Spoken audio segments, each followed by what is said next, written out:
lapha babo wangishiya khona, wahamba nginetha ngithi uzobuya baba. Usangikhumbula na, uyangicabanga na, ngisahleli lapha babo wangishiya khona, wahamba nginetha ngithi uzobuya baba. Usangikhumbula na, uyangicabanga na, ngisahleli lapha babo wangishiya khona, wahamba nginetha ngithi uzobuya baba. Ndaba yaqala mase ngikhulile ngifuna ukwazi impilo yobudoda, amaphutha amaningi babukububu khona ubuzongilungisa.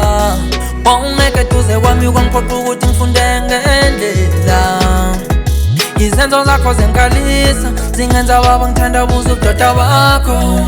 Wahamba wangishiya nembuzo ukuthi ngempela ngabe ngiyindodana yakho. Kanti kwenzakalani phakathi kwakho nomama?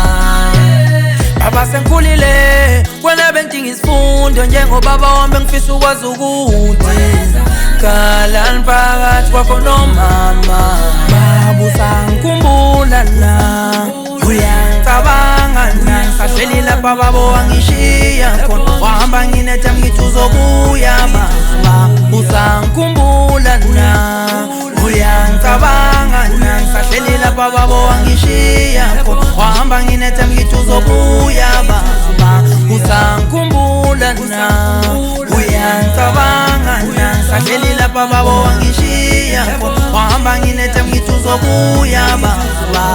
Baba ngikhulungekho empilweni nami kwangimele ngenze ngathi ngi-right emoyeni, kanti ngiphukile empeleni. Akwazi ukuyikhulisa emncaneni ngaze ngayifaka ebudodeni, ngimele ukwazi ngqina basangisinda ekulungeni sangikhipha.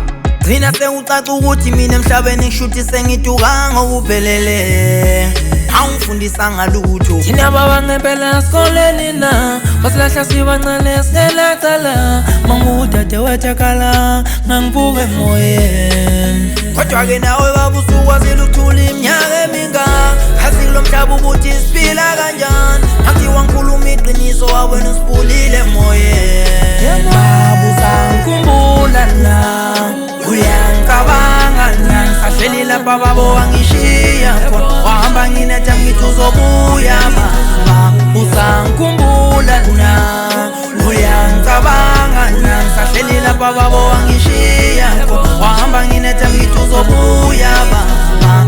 Usangikhumbula na, uyangicabanga na, ngisahleli lapha babo wangishiya khona, wahamba nginetha ngithi uzobuya baba.